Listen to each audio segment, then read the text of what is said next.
can't really... You can't write? No, I'm sorry. Sorry. So that's a touchy subject. Sing. Sing. Solid gold. This is gold!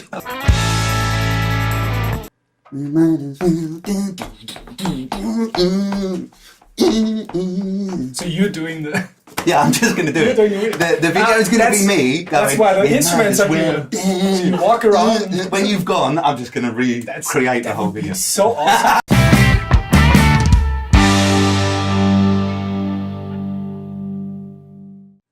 Hi and welcome to another episode of Charlytalk. This is a show where I, the lead singer of indie band Charlywood, talk to a musician about making music. More big news about our upcoming show on the 7th of December. You can win a bag of good goodies, including 2 signed CDs from Charlywood, a CD from Tor William, he may be persuaded to sign it, we'll have to see, and a Charlywood t-shirt, and, hold on, I know you're dizzy already, but there's more! 2 tickets to actually see the actual show with your eyes. Imagine. So, I've put a link in the description, so just go to the Charlywood Facebook page and all the details for entering are on there. As you know, if you've watched before, this is a show about supporting the music scene, the live music scene here in Vienna. So in order to be of use to less well-known bands who could use our support, we need likes and subscribes. So please consider doing that if you're a fan of live music and you think what we're doing here is worthwhile. Thanks very much. It's down there. And this week I'm joined by the lead singer of alternative rock band Lausch, Alex from Lausch. Here we go. Alex, welcome. Hi, nice to meet you. Thanks for coming in. Nice to be here, yeah. I would say, again, drum vibrations. I'll just try not to talk too loud. It's a C. It's a C. Perfect pitch. Extraordinary. Well, no one will know. It's difficult to test. It's a C. We haven't got any instruments. Otherwise we could test your assertion. It's a C. People at home, check it and see if he's lying. He may be lying. I don't know. I haven't got my accordion with me that I can blow into. What's that called? Mellotron? Maybe David Bowie. David Bowie could tell us. Melodica. That's what. That thing. Yeah. I got distracted by David Bowie. Yes. That's what we do at the beginning. Shit. Come on, focus. I've had too much coffee. It's a problem. I'm telling myself to focus. You're doing very well. Full disclosure. This is happening at the end of the interview because Alex and I got overexcited and started talking about music straight away. So we've edited this so it's at the front of the interview because Alex has brought in a big pile of swag. Alex, display your swag. Yes, I have the latest album, Quiet Man, on vinyl and also on CD. And one of the songs is as a 7-inch, which is also a split single with a single of Matt Boroff. Check him out. And our latest release, it's a live EP. We were on tour this year and we've recorded 7 songs live, and I put it on cassette because I like the sound of this. That takes me back. Yes, and we give away that stuff to the one person that could write us, that might write us a message on our site, and that person should tell us which country my first guitar teacher was from. So if you write us that, not in the comments because everyone knows. Don't write it in the comments. Send us a message and then we'll, give away that stuff. Cool. So on your Facebook page, that is, yes. Right? So there'll be a link in the description to the Facebook page of Lausch. There's a send message button there, and you can send them the correct answer, and they will randomly pick. Can you be persuaded to sign all this stuff? I can't really. You can't write. No, I'm sorry. Sorry. So that's a touchy subject. He may or may not be persuaded to sign. I could kiss it like. He will kiss each and every one with his tickly beardy lips. So that's exciting. Great. It's even better than signing it in some ways. So get to the Facebook page, give the answer. Again, don't put it in the comments because you will lower your chances of winning because everyone will see it then. Yeah, and you'll randomly pick a Yes. winner and post it to them anywhere in the world. Sure. Oh, he's taking on those postage costs, guys, for you. China. I like Chinese viewers.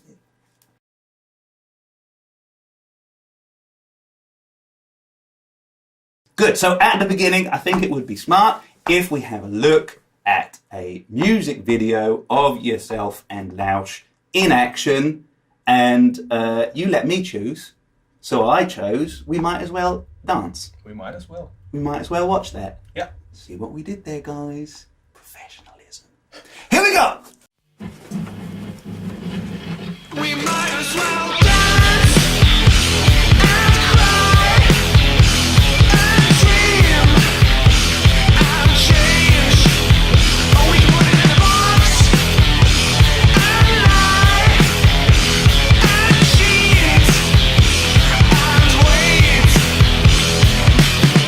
Make a wish or get your shit together. You name it. You name it. It doesn't really matter. You name it. You name we might as well dance. There you go. You're welcome. You've seen that now. So, people who are watching know what you're all about, haven't watched that. I think it's a fairly typical example of where you guys are coming from, right? Well, it's one of 3 examples, I guess. I could have picked from 3, but Yes. it's... No, not really from the videos, but from the styles, I guess. We have one song like that, 1 or 2 songs like that on every album. Right. It's like we are like, there's a trinity of songs. Awesome. Please, get into Yeah, it. that's one of them. Yeah, And, what's the other one? like, power ballad is too much, but that ballad kind of style. Yeah. And then a little bit of a more pop thing, chorus thing, you know, with hook line and stuff like that. Right. I mean, we have hooks in every song, Yes. also in this one, but then like Let's Be Strangers, it's more of a pop I know thing from the exactly what you mean, yeah. structure, you know? Yeah, and the emotional, there's more, what shall we say, more sort of passion rather than just pure energy. Yeah. It's more like, a power ballad was a good word. Exactly, yeah. So you've got those 3 strands, and the other one is like a hard riffing, like balls to the wall Yeah. sort of rocking, but in the modern style. A little bit out of the box, you know? Yeah. Like with changes and tempo changes and stuff like that. Uh-huh. Where it gets really weird, like in we Might As Well Dance, the middle part, the bridge is, I don't know what it's called. It's a bridge, yes, but it's completely, An interlude. yeah, it's Crazy interlude. it's awesome because they picked it for the FM4 Cool. to be played there. Uh-huh. I don't know why, because the bridge is long and nothing's happening. It's just sometimes it's noise. It's like delay going on and stuff like that. I don't know why they picked it. They might have put it on, Yeah. and then they realized, shit, there's this part we can't. What should we do now? Should we turn it off? I don't know how they really managed to. Which track was that again? It was on FM4. But which track was it? We Might As Well Dance. It was mine. Yeah. It was on rotation. So, FM4. Cheers, FM4. Yeah, that's something I was struck by. I hope this isn't going to get awkward in this interview, because, of course, I always listen to the records of people who come in for these interviews. I always do my research. But with your album, Quiet Men, your latest effort from 2017, I would say I have listened to it significantly more times than I would necessarily need to for this interview. Oh, that's nice to hear. Because I am a big fan. So I'm going to try not to fanboy too much. I'm playing it cool. I'm just going to be like, yeah, it's really good. Really good effort. Yeah, but I was struck when listening to the album. And this, I think, is the reason that a lot of people use progressive when they talk about Lausch music, is you've got a hell of a lot of ideas.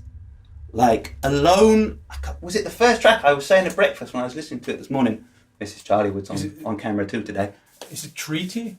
Is it the first track on the album, I guess? I think it might be the first track off the album. Yeah. Before the singing even starts, you've got like 4 different musical ideas, like in the intro, and then within the first verse, there's 2 different ways of doing the verse, and then the choruses later on in the song, it's the same melody harmonized differently. And I was like, "Phew, that's a lot of work."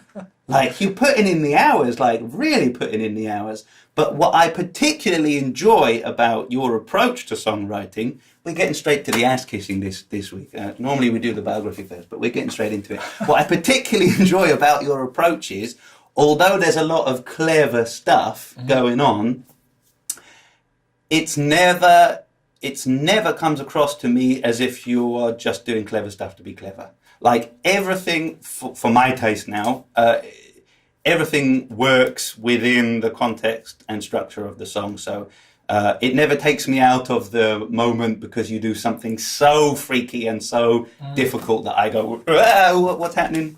So it's always, you stay true to the song. For me, like, you're a band who are about the songs and not about showing how clever you are at playing your instruments, which I am slightly irritated by with some bands that like to call themselves progressive. This does, I find it distracting. Like, if I'm trying to listen to a song, then I want to hear what the song is, and if it's too clever for the sake of being clever, you know what I mean? And that's what I enjoy. Is what I wanted to tell you. That's really nice. I mean, we don't really make that effort when writing the song, because that's not possible in my opinion. You can't make the effort to not make the effort. You know what I mean? Sure. So we just write the stuff, and afterwards when we rehearse or we write stuff, then we go outside, drink a coffee, and then we sit down, listen to the stuff, and then we're like, okay, wow. It's really like we overtake ourselves sometimes. Yeah. Well, there's the creating and then there's editing, and you should never do those two things at the same time, in my opinion. I heard an author say the same thing, but I think it's no different with music. You have to come out with everything in one, one flow. There has to be one flow, and then afterwards you can work on it. It's no problem. But in the creative process, everything has to come out. Absolutely. Yeah. And do you then sometimes say, that's a bit wanky, we should probably take some of that out, it's a bit self-indulgent, or is it just the way that you make music is... We have that process after like recording in the pre-production, after recording the stuff for the first time, we let it be for like a few weeks, and then we go back to it and talk about it together in the band. Then it could be that some parts are rearranged, like, hey, this is so powerful, we should take it and put it on in front of the first verse and stuff like that. Or we should repeat that because it's so like big, and the outro, it should be a part of the chorus and stuff like that. But it's really clear at that point because you've heard it and you know what it should say. Because sometimes when you write stuff, you come up because you have all the other parts already. You know, you have the first verse, you have the first like interlude and stuff like that. Sure. And then you have the context of everything. And then you write the outro, but the outro is referencing something from the beginning. And then you take the outro and you put it after the chorus, stuff like that, you know? Sure. And then it's like one big thing. Story. With Treaty, it's definitely that way. Yeah. Because then I can make edits at home when it's quiet, completely quiet, and I can focus on that, and then I send it out to my boys, and they're like, yes, or they're like, that's shit. You ruined it. You ruined it, and then I go to back. the drawing board. But that's okay. Yeah, sure. And then we go to the studio, and then we record it, and then it's like this big thing you described earlier. Yeah, context. Yeah. I think you've hit the nail on the head there. That's the thing, everything is, well, for me, for my taste, everything is fine as long as it's within the context of what the song is trying to say. Yeah. And I think it's a mistake that some progressive bands make is just to put things in that don't fit in the context. I mean, even a juxtaposition is of course fine, like in the correct context, but I never felt uncomfortable with the direction that you were surprised sometimes, but that's a good thing. Like they're very unpredictable. The songs. I've mostly been listening to the new to Quiet Men. Very often you don't know what's going to happen next, but that's not. I think once you've listened to a certain amount of guitar music, you quite welcome not knowing what's going to happen next. Sometimes, yeah. Sometimes I like to be comfortable Yes, and have it predictable. with bands, maybe you're a big fan of, and you have one album, and they put out like 20 albums, and the albums are different to each other. Then it's okay when 10 tracks are like one track. You know what I mean? Then Sure. it might be okay. But in our case, we don't live from making that kind of music, so there's a certain amount of time going on between songwriting. So styles change. Like Treaty and We Might As Well Dance, I think there's a time span of 9 months in between writing the two songs. So a lot of stuff happened in between. Sure, you're in a completely different place. So you've never sat down in a studio in a certain time frame and said, right, an album's got to be done within this period? No, maybe 2 or 3 songs, Okay, and then 1 or 2 is picked for the album, right. but not. It's too much time and energy. We all got our stuff going on. I have a studio.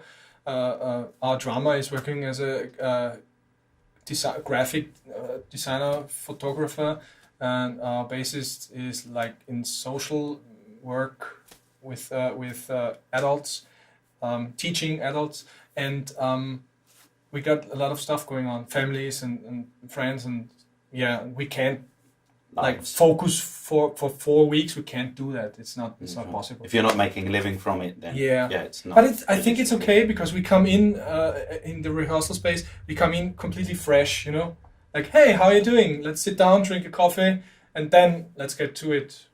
Absolutely. I think that's a potential pitfall of getting successful and well known enough to have the opportunity to be able to make a living from making an album is a certain amount of pressure comes with it. So if someone else is paying for your album and they need it to be released by a certain time in order for them not to lose money, you have to write songs within a certain amount of time. And if you're not the sort of artist who works well under time pressure, which I would say I'm not. We are talking about one person, but you have like 3 or 4 persons in a band, so try to put that together. I mean, I really, I also wonder how people do it when they make a living of that stuff. I don't know how they manage that. Yeah.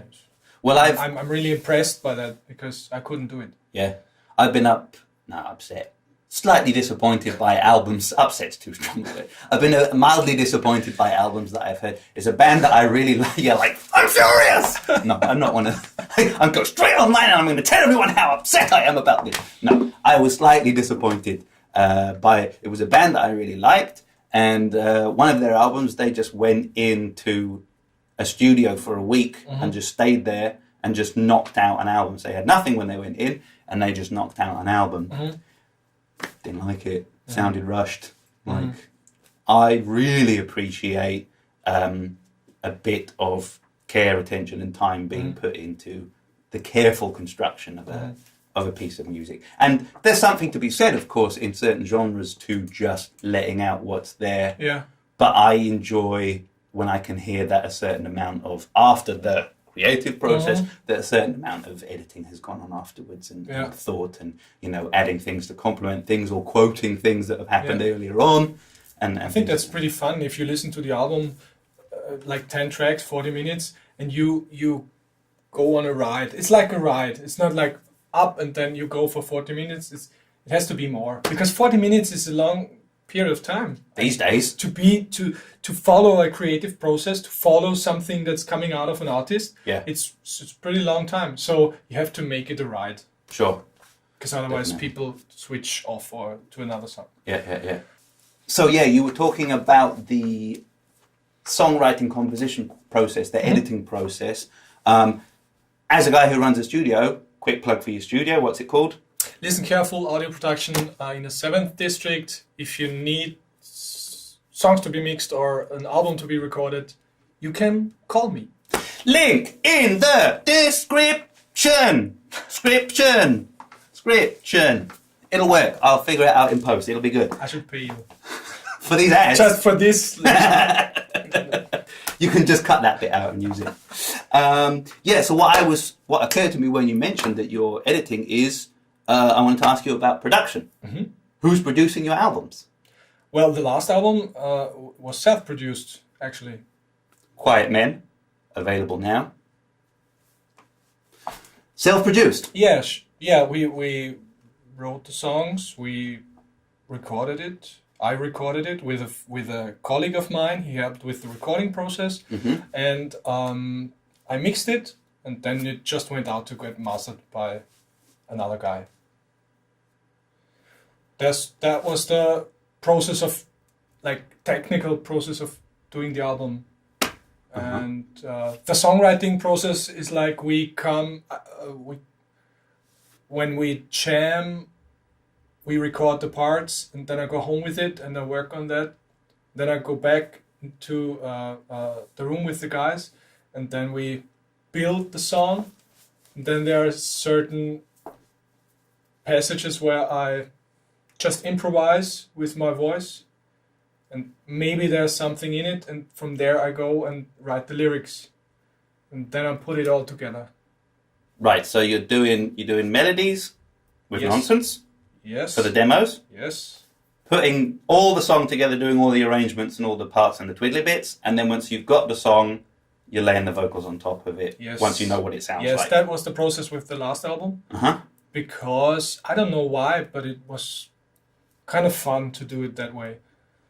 Just sitting or being in the studio alone, writing the lyrics, going with some of the melodies, putting everything together. It was like 3 days for one song. So first day, writing the lyrics and the melodies, recording the stuff roughly. Second day, laying it down as if it was the final thing. And the third day, like, editing stuff and maybe changing certain passages that weren't right.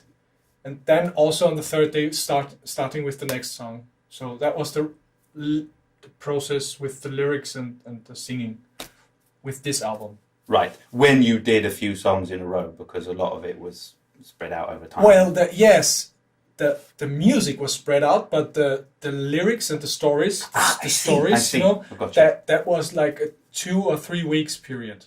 Because I really wanted to put that together. Yes. So I have. So the album goes I together. remember the first song I did like 3 or 4 days ago. So I have kind of a feeling for that. Yeah. Makes sense. So you got the structure of the songs, all the bits, the verses and the choruses and the bits are there, and then how it all gets put together and the overall feel of everything, you put that together very much in the style of an album. So it, as you said earlier, to get the arc working. Yeah. Cool. And what about this thing that I have often heard? You shouldn't mix your own album. What do you say to that? Yeah, you can if you like. Also, not mix the album. If you don't like, if you can't get anywhere, don't do it. But I've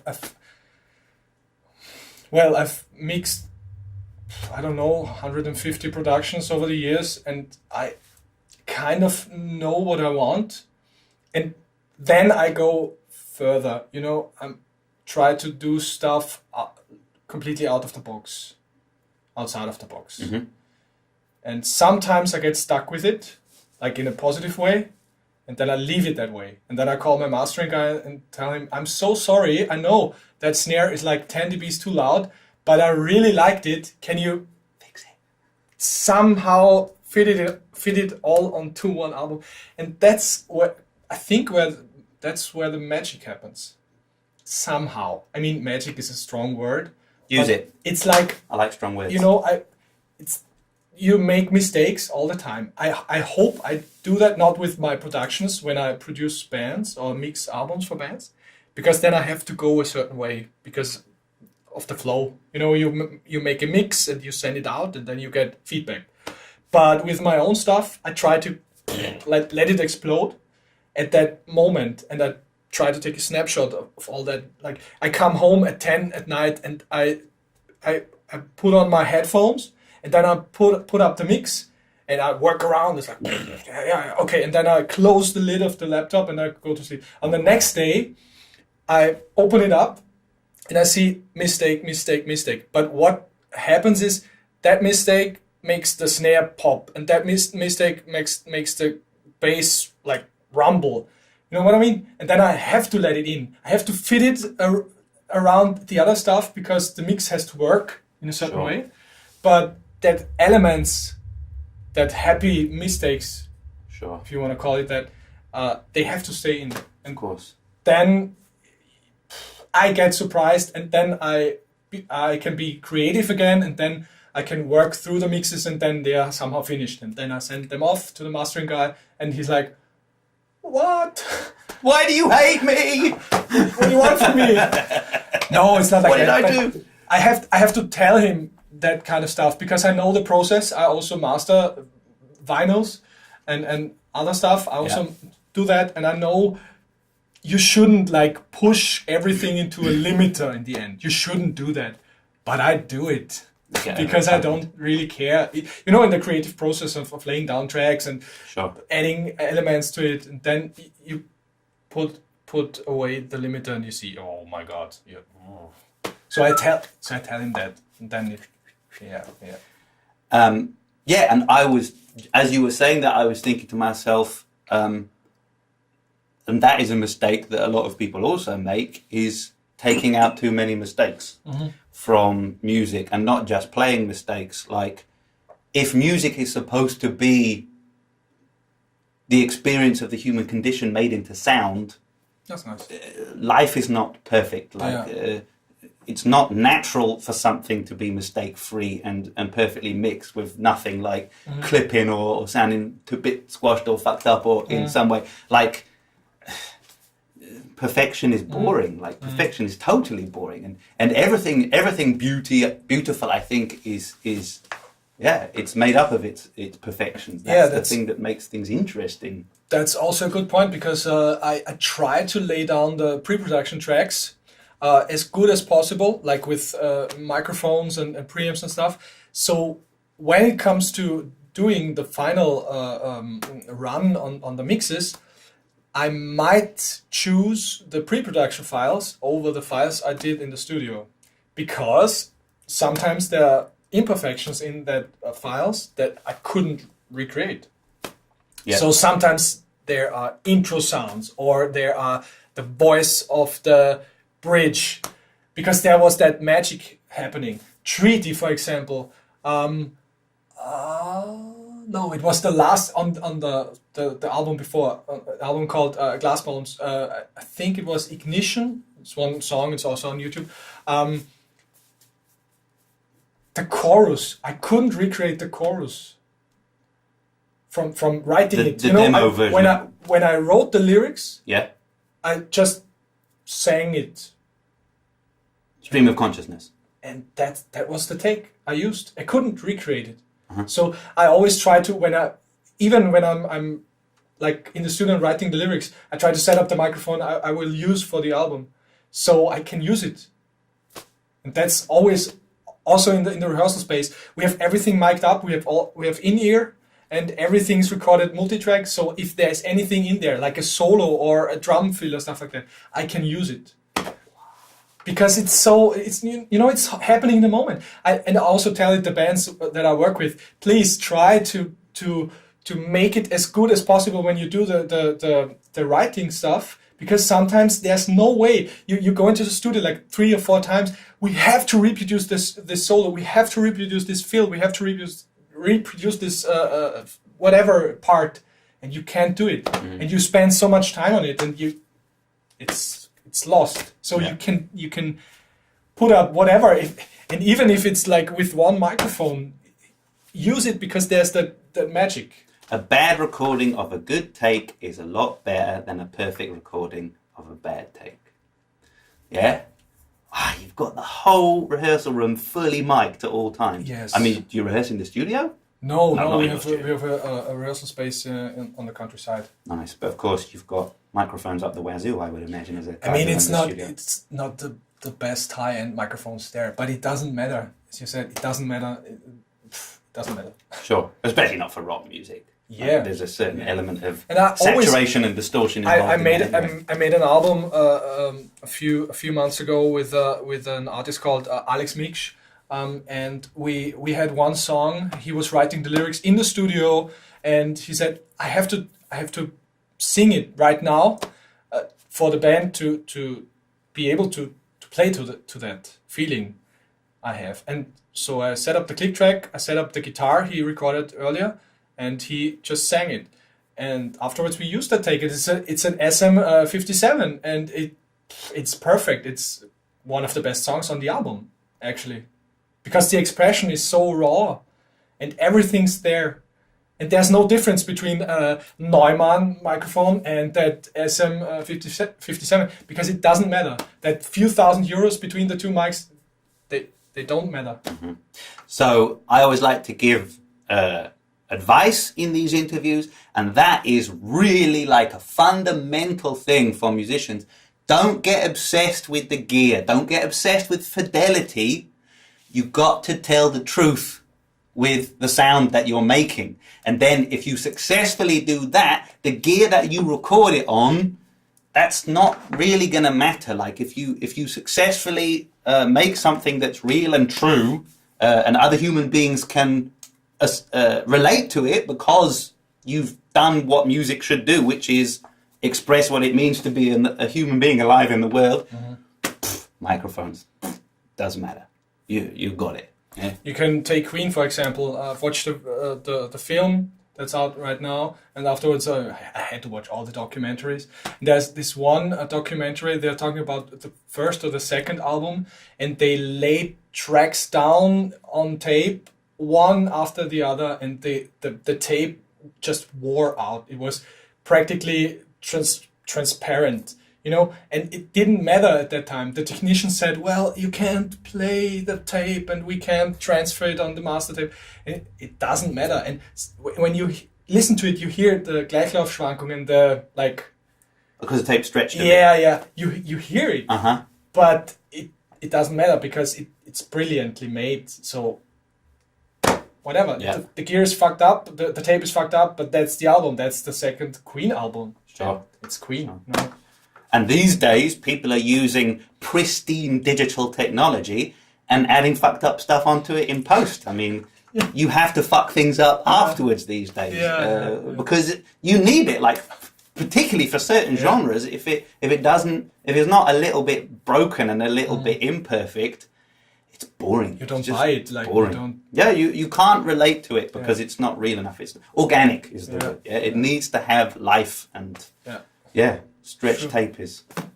Yeah, there's whole, for people who don't know, there's whole plugins whose only job is to reproduce the sound of a slightly stretched analog tape machine, like to a digital track. It's the only thing that they're for. It's just adding like an organic feel to stuff. It's so important. It's time to get to the biography section. Normally I do it at the beginning, but we got straight into it and it was exciting, so I left it out. Please, a little bit of background, where you're from and what you're about. Well, yes, we are three white guys, middle-class Austrian guys. No struggles, no problems. Brought up on the countryside, nice families. I even have two dads. I mean, had one. Score. One's left over. Yeah, so there's not much to that. But I was in school with my drummer. We are the same age. And his sister, which is 10 years older than him, has had a boyfriend back then. Now he's the husband. And he is a good friend of their family. And he joined the band in 2005. I mean, I put together the two because I know them from another band called Locate. Was it Locate back then? I don't know. But they had another band, guitar, bass, and drums. And I said, well, I have a few songs here. Would you like to perform them with me? And so we started a band.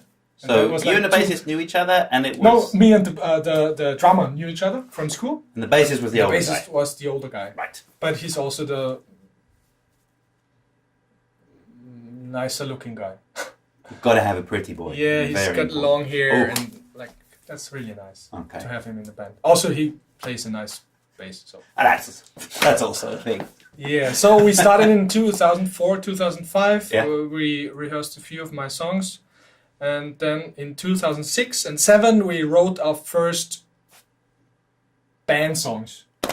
So we had a rehearsal space in Vienna. We rehearsed for 2 days a week. We put together an album. It's the first album. It came out in 2007. It's called Nothing But Not. And it's the black one. And it has a sun in the middle of it.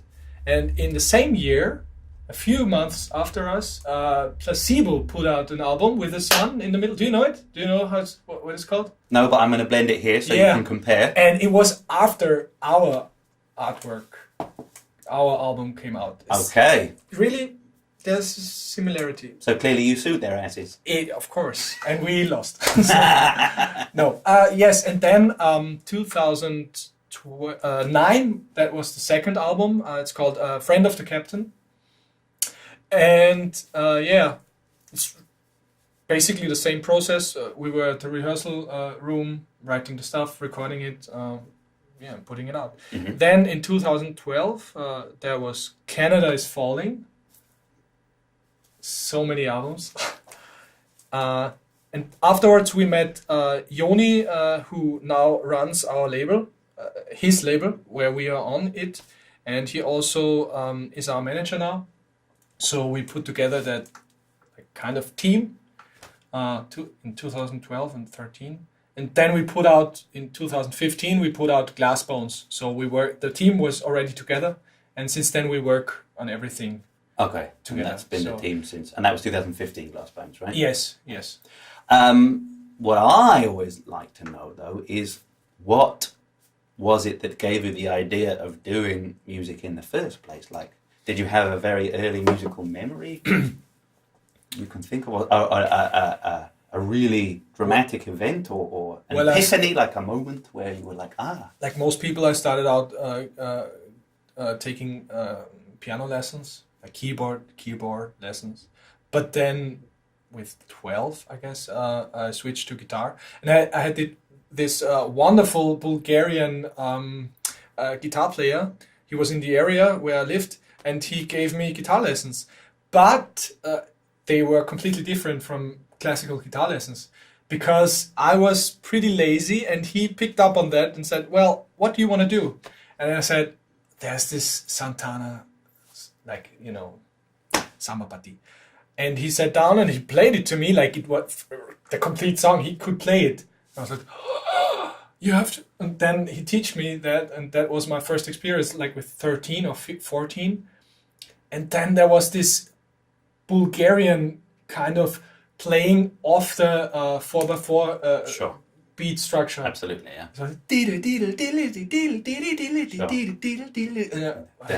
I was absorbing that stuff. Yeah. I didn't know what to do with it at that time, but it was like, that's what it's all about. Okay. And he was also a good bass player.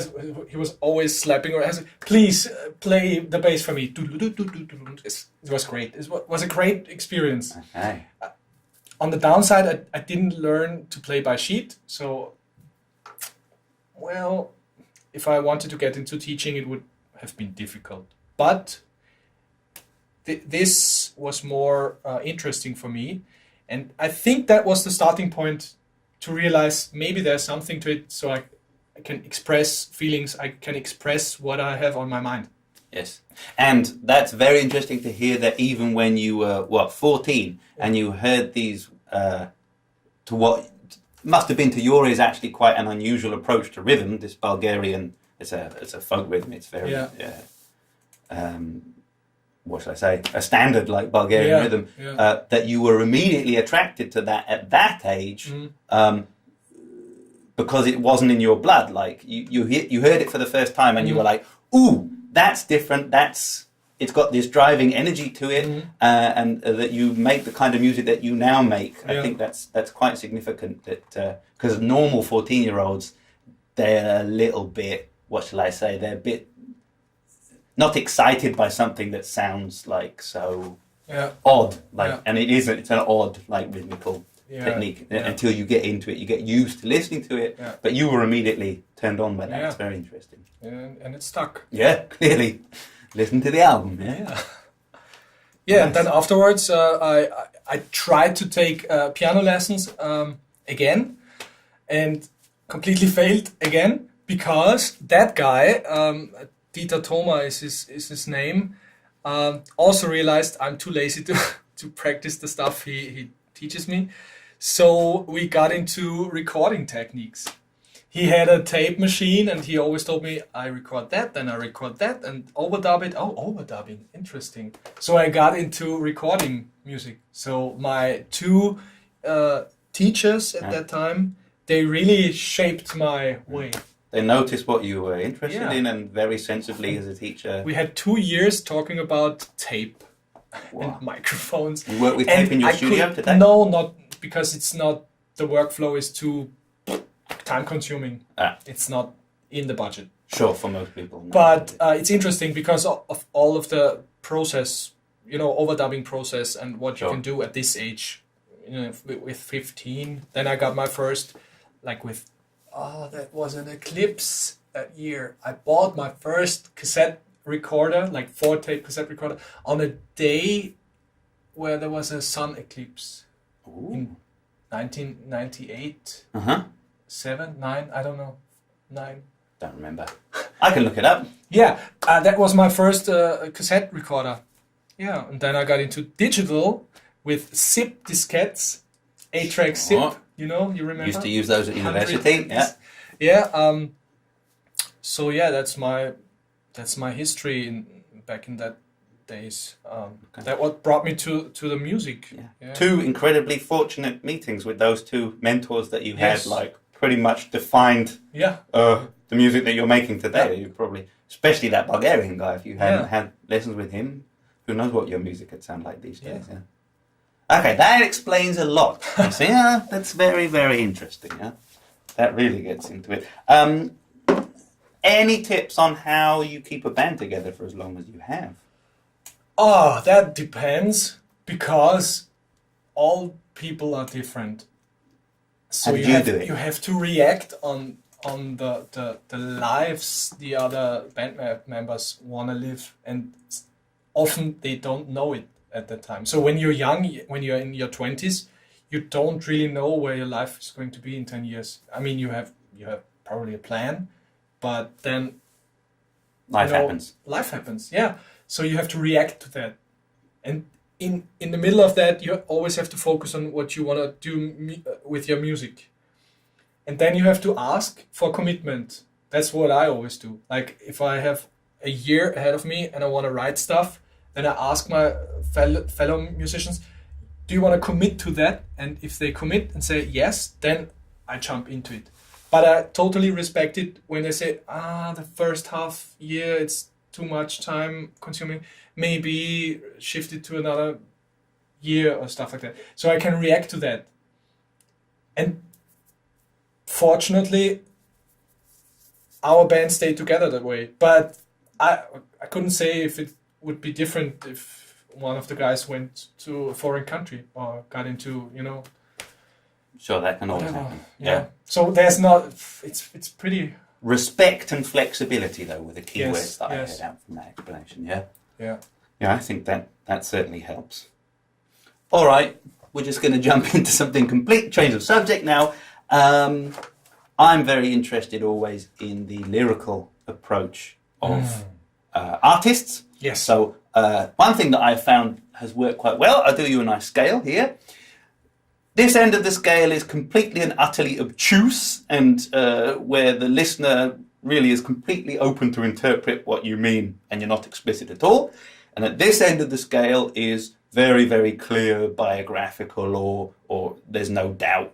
What can you put your hand somewhere on this scale? Oh my God! I think what's your approach? Somewhere in this area. Yeah, I will go a bit towards the middle, but it's your opinion. Yeah. I don't really agree with it. I'd say you're somewhere there. Yeah. I really like your lyrical approach as well. We're going back to another ass-kissing session now. I hugely enjoy your lyrical approach when one considers that you're doing it in a foreign language as well. Yes. So you've, of course, a lot of simile and a lot of what's the other one? Not simile. Native speaker, fail. When you say something is something, simile is when it's like something, and when it is something, it's fuck. Fuck. I'm going to put it at the bottom of the screen, the word that means the thing that means the thing. I'll probably have to skip that because it makes me look like a dipshit. I'm an English teacher. Can't be doing with it. I teach music in English, so I can't be forgetting vocabulary like that. So just going to skip that whole bit. Yeah, so I'm a big fan of the lyrical approach. And yeah, for me, it really, for the kind of music that you're making, I think it hits a really nice sweet spot of, I got a pretty good idea for most of the songs. I think I got a pretty good idea for most of the songs, what they're about. And some very nice turns of phrases. So using English sayings and proverbs and, twisting them slightly. So again, clever. Thanks. Clever use of language, and again, considering that it's your second language. Well, I think that's the point there, because sometimes people ask me, why don't you write lyrics in German, or why don't you sing in German?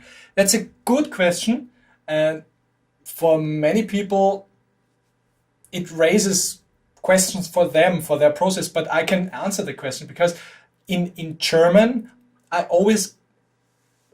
it's done in like 5 minutes. I want to say something and I say it in German, and it has all the Ebenen, the levels, what I want to express, but there's no filtering going on. So if I arrange a song, there's a certain amount of filtering going on. What's not playing and what's playing. So there's a lot of thought going into that stuff. So I wanna add that on top of it with the lyrics. So I sit down and I think about, what do I want to say? Gotcha. And in German, it comes out like I would talk to my mother. And it's not interesting. Got it. At all. Yeah. And I want to stop there, because otherwise I get angry, because how can I say that in German? There's no way, because it's a confined space. Do you say that? Sure. Constrictive, maybe. Yeah. But in English, I have to really work it. And that's a good process for me, personally. I have to sit down, and then it's like, that's great. And I sometimes I can't really figure out what I've said, but it sounds so good to me. I have to do it. Yeah. And then I look it up, and it's like, oh, I see. Or I play it to native speakers, or I play it to my girlfriend, and she's like, you can't say that. Okay, how can I say that? And then maybe she comes up with a phrase, and that's like, oh my God, it blows my mind. So your girlfriend studied English? She studied German as a language, as a foreign language. Ah, okay. So she's into words also, right. She can look stuff up because she's a doctor, in the language. So she knows how to do it, and that's a really important process for me. Sure. So I go through a process. I go through filtering. I go through revisions, and then I have 4 lines. Yes. And it's like, yes. So you're deliberately making things difficult and alien for yourself. For myself, the creative for the process. Yeah. That's what I mean. You put yourself into a situation in which you are not, in the native speaker sense, comfortable. Yes. Your English is excellent, of course, but I see what you mean. You're making it difficult for yourself in order to facilitate this creative editing process. I want to move outside of my boundaries, so to say. Because otherwise, in German, it's so... There are people out there, they can write German lyrics. It's brilliant. But I just can't do it. Sure. Not at this point, maybe in 10 years. Yeah.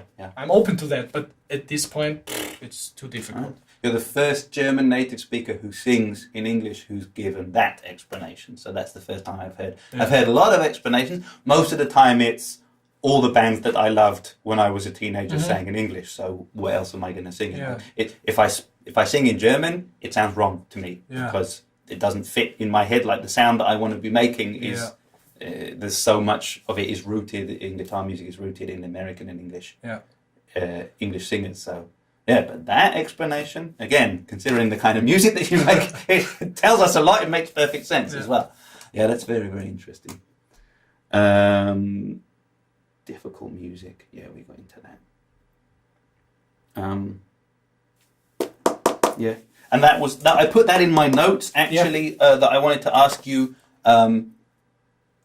you do, and you've answered that already, is that you do make things difficult for yourself on purpose because it forces you to rethink and create something that sounds exciting and original. Yeah, So- not only with the lyrics, also with the instrumental parts with my guys in the band, because all the good stuff always happens if it's outside of what we've already done. Yes, so you make things uncomfortable for yourselves on purpose. And do you ever write something and then make it harder? No. You don't. It just comes No. out like that. If the part is like that, it's like that. And Yeah. if it doesn't fit, another part might. Yeah. Well, the songs don't sound like you do that, so I just thought I'd check. I guessed you'd say that, but yeah, that's what it sounds like as well. I wanted to ask Alex about important artists that have been an influence to him over time, but I'm aware that this video is getting quite long and I don't want to edit anything out because I've enjoyed it a lot so far. So what I'll do is I'll ask Alex after the interview to give me a list of links, and I'll put all of them links in the description.